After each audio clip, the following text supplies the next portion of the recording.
the frame that I like to use is there is a tidal wave coming and it's like 3 miles out from shore, and Mhm. most people are just like blissfully unaware, and it's coming, it's already here.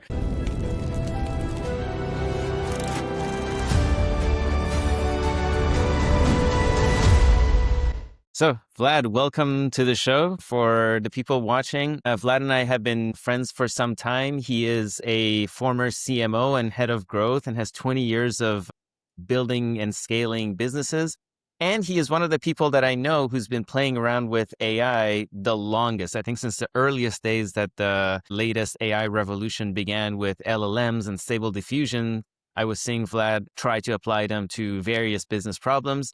And I've seen you post some really, really cool stuff lately on social media. So I thought it's time for us to sit down and talk about it. And the goal of this is basically, I think a lot of people are professionals. They're really disoriented with the pace of change, and lots of them have not been keeping up with the latest tools that are available today. And I think I imagine even the people in various departments at Anthropic are having trouble keeping up with the other departments of the same company. So um, yeah, maybe tell us a little bit about your background to begin with, and tell us what you've been up to recently with AI. Yeah, cheers, man. Happy to be here. Appreciate the intro.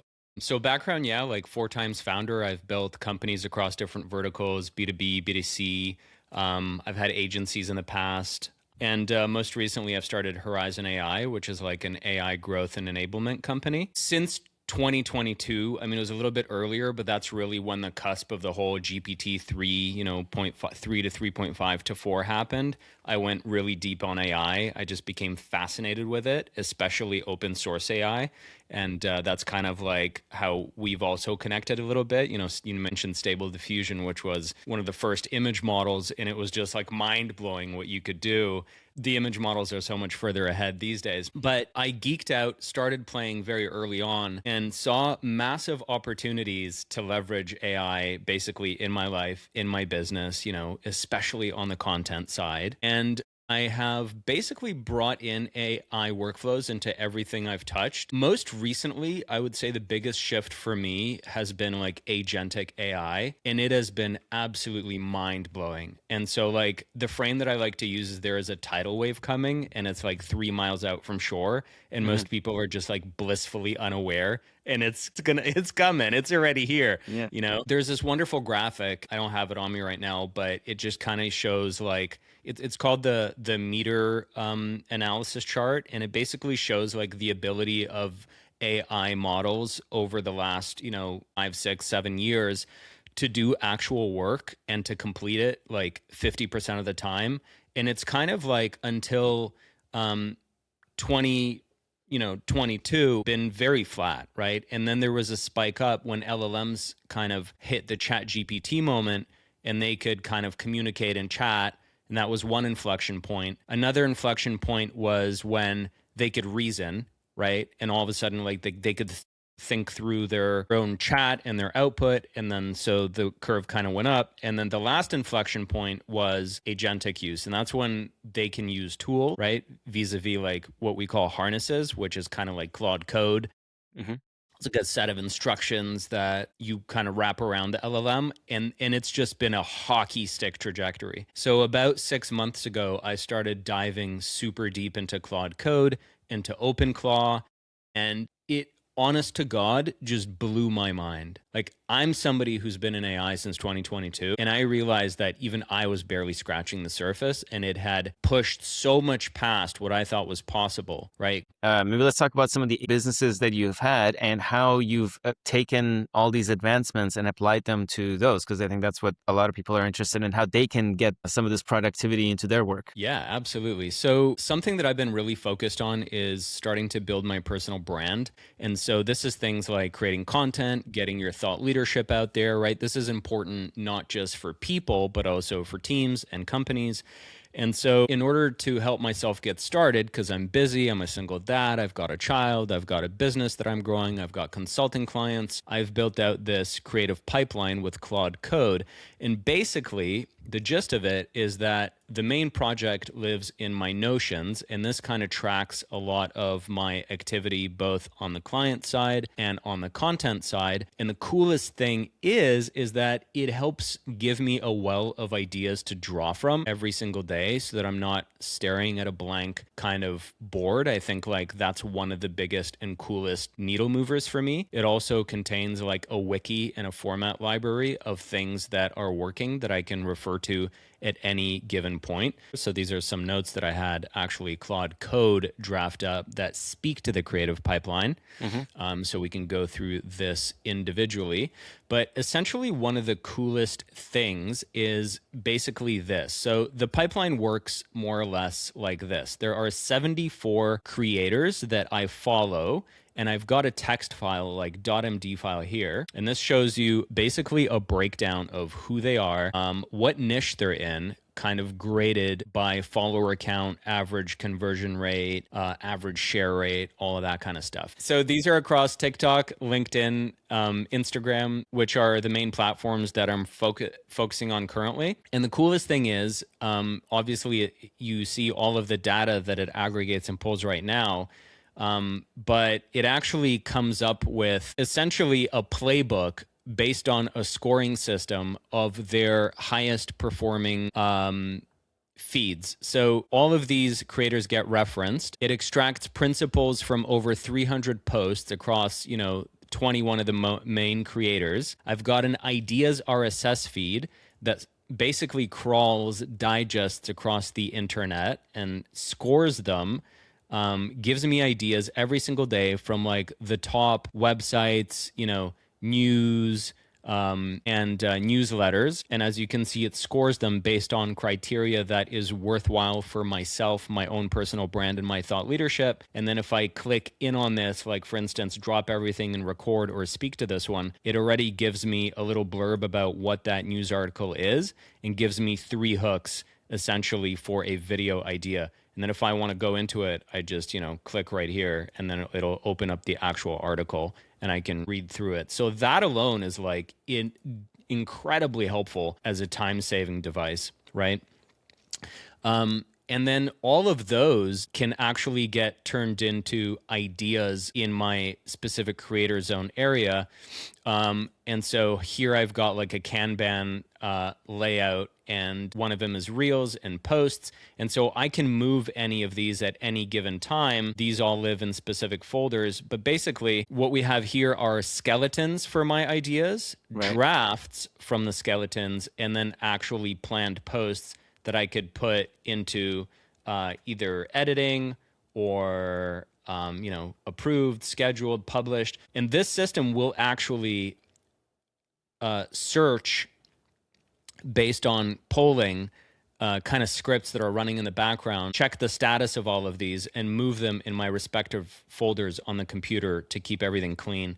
And then once it's scheduled, like if it's approved, it'll literally post it on the platforms for me. So I don't have to even go into the individual platforms or touch anything, which is pretty wild as a time-saving device. So the kinds of things that people might hire someone off of Upwork to do for them, to go and like get a bunch of content ideas, write them down, and then look at where you are with the existing kind of work in progress and organize the files and all of that. You've basically got Claude Code doing all of that for you. Yeah, exactly. Claude Code is doing everything for me that a team of maybe 4 to 5 people would be helping with in terms of content analysis, ideation, scraping, and actually posting. Like, it's pretty remarkable. Okay, so another thing I want to show is part of my personal brand is commenting on LinkedIn. And literally, this pipeline knows my voice because it's analyzed my voice notes and does so every single day. So it's hooked up not only to my Notions, but also my Obsidian. So in my Obsidian, I often have these voice notes coming through. And what I use for that is something called voicenotes.com, I believe. They've got awesome plans. And so every time I create a voice note in my phone, it automatically throws it into my Obsidian vault. And that gets that gets placed into essentially a Claude code skill that then extracts kind of like these ideas, creates skeletons, but also understands how I like to frame up concepts, how I speak, what are the words that I use, what are my sentences like. And then based on that, we'll literally go on LinkedIn and make comments. So I also have a pipeline essentially that is commenting on top creators for me automatically. Ah, And those amazing. comments, they sound just like me. So I know there's like platforms that kind of do this for you, right? There's platforms that you can pay for that already do these kind of comments. Um, the coolest thing is that Claude Code can literally do all of that too. So in many ways, like Claude Code becomes a central hub, a thinking partner, and now like most importantly, a doing partner.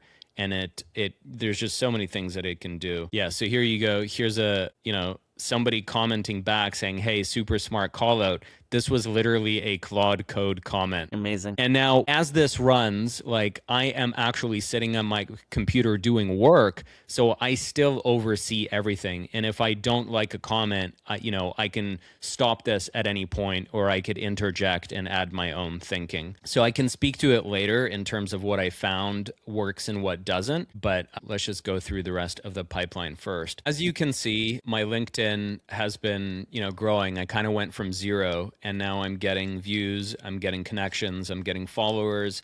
Like this, for instance, was automatically posted. Some of these earlier posts were automatically posted on my behalf. So, in fact, this carousel, oh, that's funny because that was literally like an automation coming up that you just saw that little window. This carousel was also completely created with Claude Code, more or less automatically. Like I just gave it the outline of what I wanted to do, and I had already created prompts that I use every once in a while, and it created this beautiful carousel that it posted across LinkedIn, and Instagram. So it's pretty wild what you can do. There's just huge amount of time savings. That's pretty cool. So this looks like a really cool system, and it looks like it's doing a lot of work. It's a kind of a complex process that you've got going on with Claude Code. But I think part of the motivation for us to have this conversation is a lot of people, maybe they're hearing about Claude Code here and there, and then the next day they hear about OpenClaw and then agents and this and the other thing, and maybe they haven't been keeping up with it. They don't really know where to start. Can you speak to what it took for you to be able to, go this path to get to a system that's this complex, and then how you kind of see it for somebody who hasn't got started with this yet? What can they do today? Yeah, those are all really solid questions. I would say that just start playing, and you don't have to be afraid of it. Like, I know Claude Code has the word code in it, and that terrifies a lot of people. The reality is that, like, this window you see right here, like, this is just a little command line interface that I run through Windows. It's called the terminal, and literally, like, everybody has this in their OS X or their Windows setup. And as you can see, I'm running like 4 different Claude Code sessions for each one. And you just have to start playing. That's it. Like, I actually created a Claude Code and an OpenClaw playbook that you can download for free off of my LinkedIn, and that'll help you get set up literally in one evening. But the biggest idea here is that, like, this is literally just a chat interface. So, you're just chatting. You're chatting like you would with the LLM on Claude, or through ChatGPT, except this has the ability to use actual tools, Right. and to do things for you on your computer. And so what did it take me? It just took me to start playing with it. So basically 6 months ago, I was probably in the same boat as a lot of people. I was using AI through the core websites. I was doing other cool things with Obsidian, like using it as my, my second brain, where I kind of store a lot of information, and I was querying things through it, and I had a lot of things hooked up, but I hadn't touched Claude Code because I had this idea in my mind of like, I'll just get to it later. It's just too much for me. I kind of had this friction thinking that it was going to be a ton of learning, and that I didn't necessarily want to code up an app. So I just kept putting it off. But the more I kept putting it off, the more kind of anxiety I had built around it, because I kept seeing other people have these really cool outcomes and use cases. And so I finally decided to just open up the CLI. Like I had installed Claude Code, months before. I just wasn't really using it. And finally, I decided to spin it up and just type in Claude, and then boom, it launched. It asked me what I wanted to do, and I just started playing around, kind of asking it, here's this folder, here's what I am thinking of doing. How could you help? So that was kind of the first thing. And that's what I would recommend. And by the way, like if you don't want to work inside a CLI or a terminal window, you don't have to. Today, Anthropic has released a desktop app. So you can actually use Claude Code from the desktop app, or Right. you can even use something called Cowork, which makes it much easier and more secure. Now, I would still always recommend for people to go straight into Claude Code. It's just much more powerful than Cowork. Cowork is kind of like a little cousin of Claude Code. And there's also Codex, and Codex is really just like OpenAI's kind of version of Claude Code. Again, you have the word code in it, but I wouldn't be afraid. It's just the agentic tool using harness. And so the biggest thing is just to get in there and start playing with it. Right. Yeah, I think it's a new frontier, and just like anything else, like people should just not be afraid of experimentation. What about security? When you're running something like this that can do things on your computer, what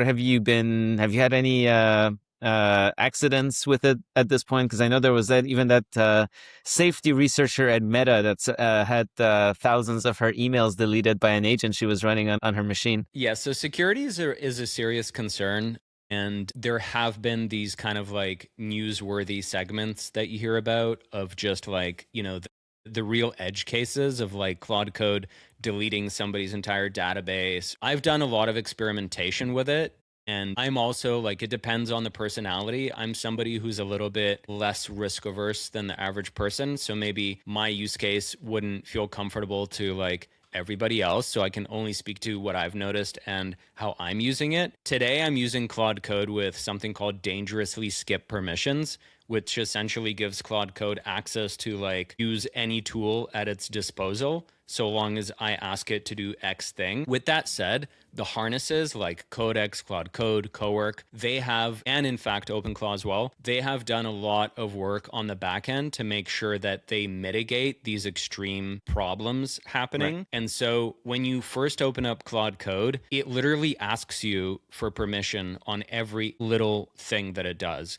Can I look at this file? Can I use this tool? Can I open that? Can I do this? It will ask you incessantly, and it'll annoy you very quickly because you're always the kind of human in the loop, which is good, but you become the limitation of the Right. output, right? Of how much work it can do.